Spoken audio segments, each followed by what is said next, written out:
Mereka belum mendapatkan jawaban di mana ibu Kim Jung-soo berada. Tidak seharusnya mereka pergi dengan tenang. Ada yang tidak beres.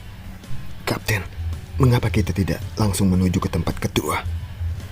Tidak, mereka adalah orang-orang licik. Mereka pasti telah memasang alat pelacak di dalam bus kita. Jika kita menuju ke tempat ketua langsung, mereka akan mengetahui di mana tempat persembunyian kita. Brengsek. Cepat, geledah. Apakah ada alat pelacak di dalam bus ini? Sanyong segera memberi perintah kepada yang lainnya. Tapi pemimpin tim menggelengkan kepalanya. Hentikan. Mereka bukanlah orang-orang idiot. Mereka tidak akan memasangnya di tempat yang dapat terlihat. Untuk saat ini, kita akan pergi ke bengkel terdekat. Baik. Si pengemudi bus segera mencari tempat di dalam sistem navigasi. Pemimpin tim menggoyangkan jarinya dengan wajah cemas. Mereka harus bergegas ke bengkel, melepaskan perangkat penyadap, dan menghubungi pemimpin mereka.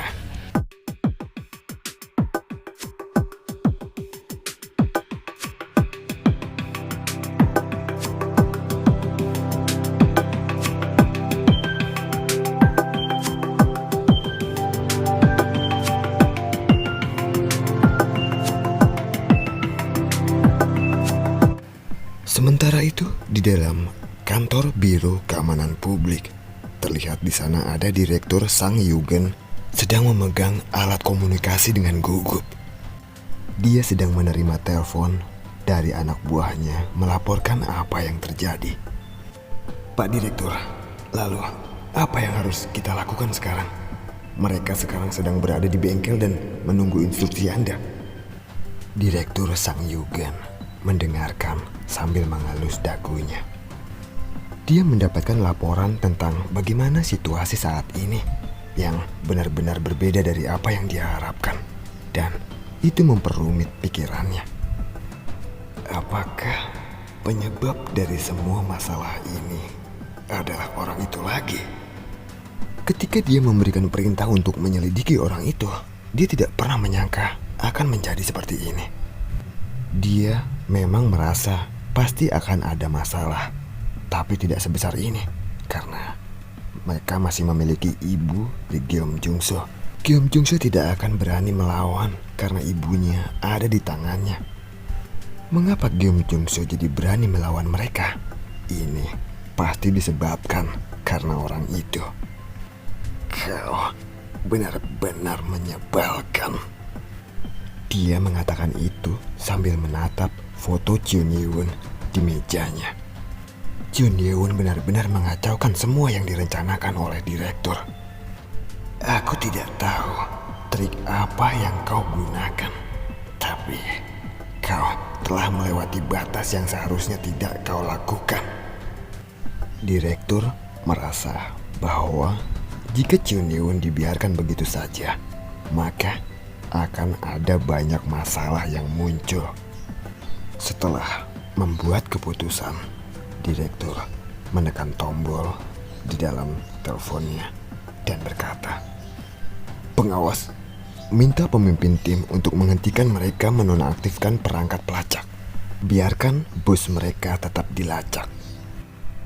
Tapi mengapa begitu, Pak? Jika Six Road Toys tahu dia adalah mata-mata, maka dia tidak berguna lagi bagi kita. Lalu, apakah Anda akan membuangnya? Suara Inspektur Nong terdengar berat. Mungkin dia merasa menyesal atau bersalah karena membuang orang itu. Tetapi mengecewakan, karena semua kerja keras yang mereka lakukan akan sia-sia. Mau bagaimana lagi? Bukankah itu sebabnya kita menggunakan dia? Jika dia tidak berguna lagi, buang. Aku akan mengirimkanmu sebuah lokasi. Jadi, mintalah pemimpin tim membimbing mereka ke sana dan kumpulkan tim keempat dan kelima dan juga agen khusus. Baik, Pak. Oh iya, tim teknologi baru saja mengirimiku beberapa barang bagus. Aku akan mengirimkan filenya sekarang kepadamu. Direktur Sang Yugen menyalakan layar monitornya. Garis yang tampak seperti frekuensi dan hal-hal seperti angka tertulis di bawahnya. Kode ledakan bom MS. Identitas file adalah kode frekuensi untuk bom nano. Sambil menatap ke arah layar monitor, direktur bergumam. Aku tidak pernah menyangka bahwa itu akan digunakan dengan cara seperti ini.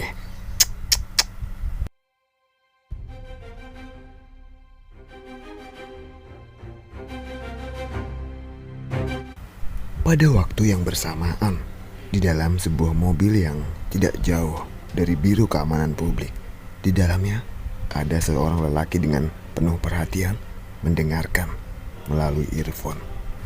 Itu adalah Lee Myung, pemimpin tim ketiga dari tim kejahatan dan kekerasan yang sedang mengalami masa diskors.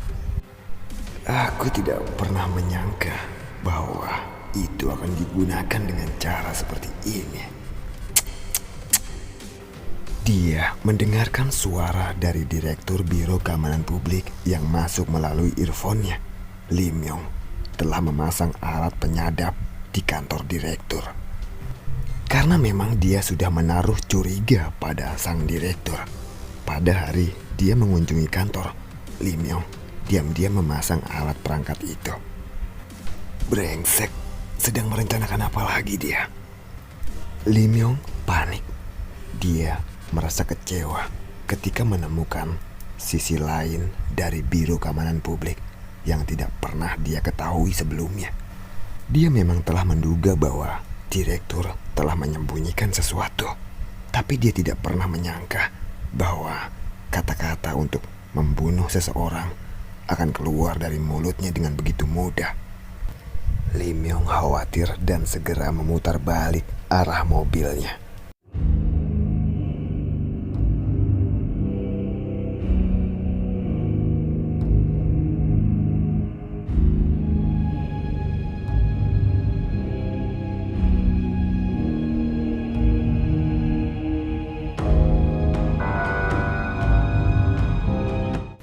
Satu jam kemudian, di area pinggiran selatan kota Shenyang, tidak jauh dari tembok pabrik yang telah ditinggalkan. Terlihat sebagian besar pabrik di sekitar tampaknya telah dihancurkan oleh bom. Hanya ada satu bagian bangunan yang tampaknya tidak rusak. Saat matahari terbenam, pabrik tampak gelap. Tempat itu sudah seperti rumah hantu.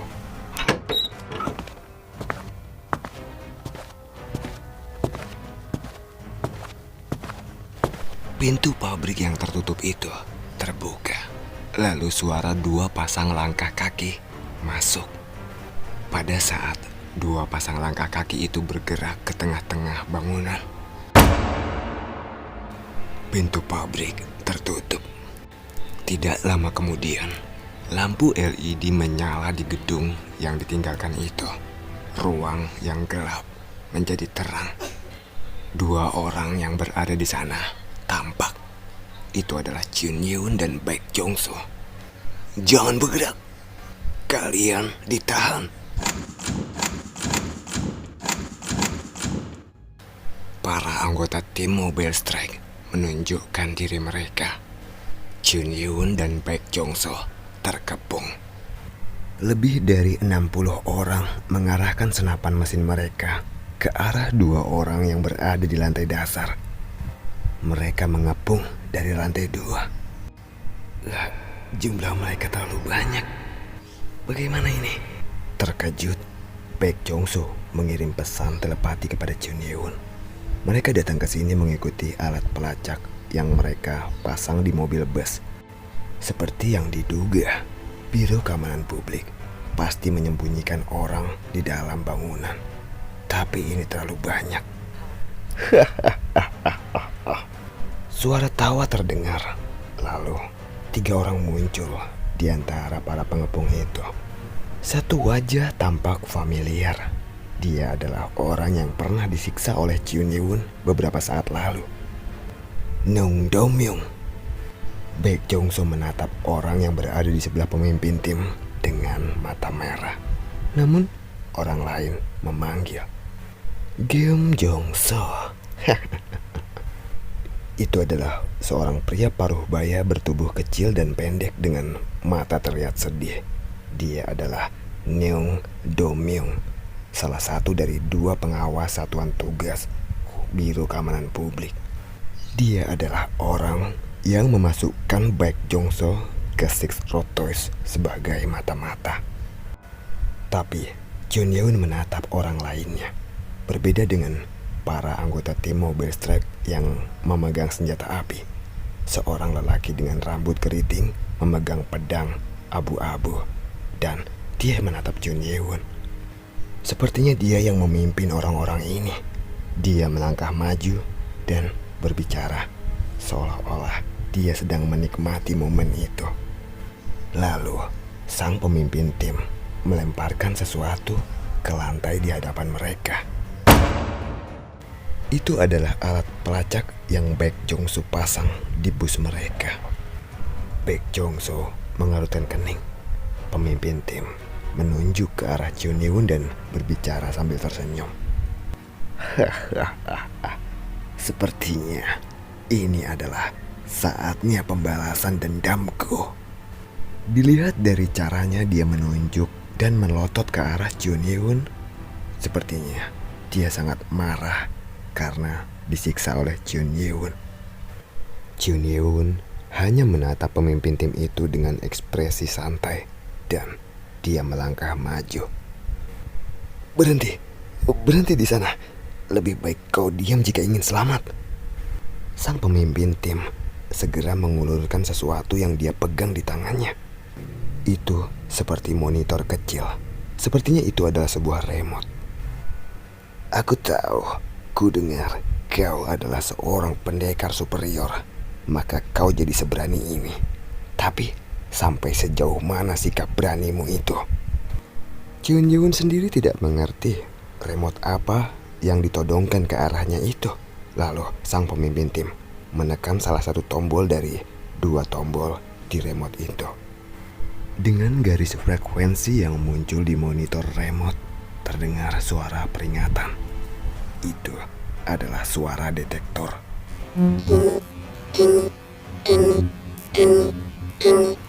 Lalu si pemimpin tim berbicara dengan senyum di wajahnya. Bisakah kau mendengar itu? Itulah suara kematianmu. Pada saat itu, Nong Do Myung yang berada di sebelahnya mengulurkan tangan dengan isyarat untuk berhenti. Kim Jong So, mengapa kau membuat pilihan seperti ini? Ada pertanyaan yang terdengar sedih dari Nom Do Myung. Tapi Baek Jong So menjawabnya dengan suara lantang. Apakah layak orang yang menyandra ibuku sebagai jaminan bertanya seperti itu? Tidak kusangka kau benar-benar bodoh. Nong Do Myung menjawab sambil menggelengkan kepalanya. Sambil mendengarkan suara detonator, Baek Jong So bertanya dengan nada rendah. Trik macam apa lagi yang kau gunakan kali ini? Apa? Trik? Jadi kau menganggap ini semua hanyalah trik? Tidak. Ini adalah hasil dari apa yang kau lakukan. Apa? Baek Jong So terkejut. Jika kata-kata orang itu benar dengan yang dia perkirakan, maka mereka saat ini memiliki remote yang bisa mengendalikan bom nano di tubuhnya. Melihat Baek Jong So yang begitu ketakutan, Nong Do Myung melanjutkan kata-katanya. Kami mendapatkan penelitian dari MS. Hei, bajingan bodoh. Apakah kau pikir kami akan membiarkan kau pergi begitu saja dengan mudah? Penelitian dari MS Group? Apakah maksudnya kode untuk membuka kunci bom? Baek Jong So tampak terkejut. Mereka selalu mengatakan bahwa mereka mencoba tanpa menjelaskan lebih lanjut. Jadi dia pikir Biro Keamanan Publik tidak mengurus dia lagi. Namun jika kata-kata orang itu benar, Biro Keamanan Publik benar-benar berusaha untuk melepaskan bom nano. Bagaimana? Apakah kau sudah menyadari kesalahan yang kau buat? Nong Do-myung bertanya pada Baek Jong-soo yang sedang bingung. Sebenarnya Baek Jong-soo merasakan ada satu hal yang janggal. Dalam file yang dikirim oleh direktur kepadanya, hanya ada kode untuk meledakkan bom, bukan melucuti senjatanya. Ketika dia bertanya, apakah kode itu bisa melucuti senjatanya? Direktur mengatakan, itu akan membutuhkan waktu.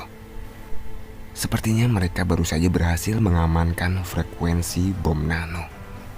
Tapi jika kenyataannya Baek Jong-soo saat ini berkhianat pada mereka, mereka tidak akan melucuti bom nano dari tubuhnya, bahkan mungkin akan meledakkannya.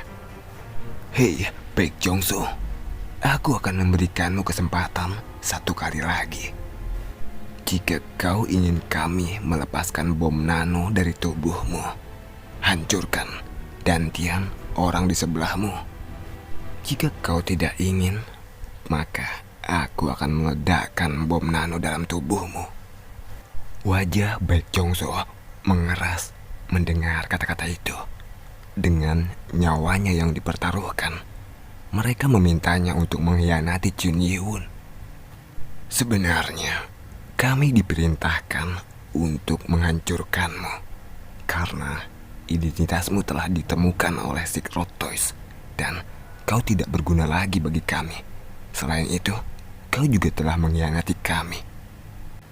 Itu karena... Sudahlah. Aku tidak ingin mendengarkan alasanmu. Tapi karena masa lalu kita, aku memutuskan bahwa aku akan mengabaikan perintah dari atasan dan memberimu sebuah kesempatan ini. Jika kesetiaanmu terbukti, maka aku akan mencoba membuat para petinggi mempertimbangkan kembali. Memberiku kesempatan? Iya, bukankah seharusnya kau bertahan hidup untuk dapat melihat ibumu lagi? Apakah kau ingin mati lebih cepat dari ibumu? Terlepas dari kata-katanya yang terdengar lembut, itu adalah sebuah ancaman. Baek Jong-soo tidak bisa menahan amarahnya. Meskipun dia adalah anggota dari Biro Keamanan Publik, Nong Do-myung memiliki lidah seperti ular. Sejak pertama kali mereka bertemu, dia tahu bahwa dia telah didorong ke dalam lubang yang tidak bisa dipanjat oleh Nong Do-myung. Kau tidak punya pilihan lagi, Geum Jung-soo. Senyum licik terlihat di wajahnya. Baek Jong-soo menoleh dan menatap Chun Yi-won. Orang yang ditatapnya ini layaknya dewa bagi Ordo Iblis Langit. Dan orang ini juga satu-satunya harapannya untuk melihat kebenaran di balik pembubaran Ordo Iblis Langit yang tiba-tiba itu. Jika aku mengorbankan orang ini untuk menyelamatkan hidupku, apakah aku layak untuk dapat melihat menemui ibuku lagi? Dia tidak perlu berpikir lama. Dia adalah penerus dari klan Tendangan Murni yang berada di bawah Ordo Iblis Langit. Sambil gemetar karena marah, dia mengirim pesan telepati kepada Chun Yi-won. Suaranya penuh dengan tekad. Tuan Chunma, sepertinya situasi menjadi rumit.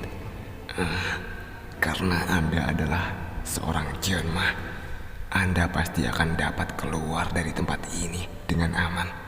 Jadi, tolong selamatkan ibuku yang menyedihkan itu. Baek Jong-soo beranggapan bahwa tidak ada bom nano di tubuh Chun Yi-won. Itulah sebabnya Chun Yi-won dapat melarikan diri dari sini dengan aman. Tuan Chunma, maafkan atas kekasaran saya yang saya tunjukkan. Ketika dia selesai memberi pesan kepada Chun Yi-won, Baek Jong-soo berteriak, "Hei, tepati janjimu." Mendengar itu, Nong Do-myung tersenyum. Aku berjanji, aku akan mempertaruhkan kehormatanku untuk hidupmu. Jadi, ayo, hancurkan dantiannya. Pada saat itu, sang pemimpin tim meletakkan jarinya di remote dan berteriak pada Chun Ye-hoon. Jika kau bergerak sedikit saja, maka Baek Jong-so akan meledak. Jika kau tidak ingin dia mati, jangan coba-coba bergerak. Baek Jong-so perlahan mendekati Chun Ye-hoon. Dia mengeluarkan energi di tangannya.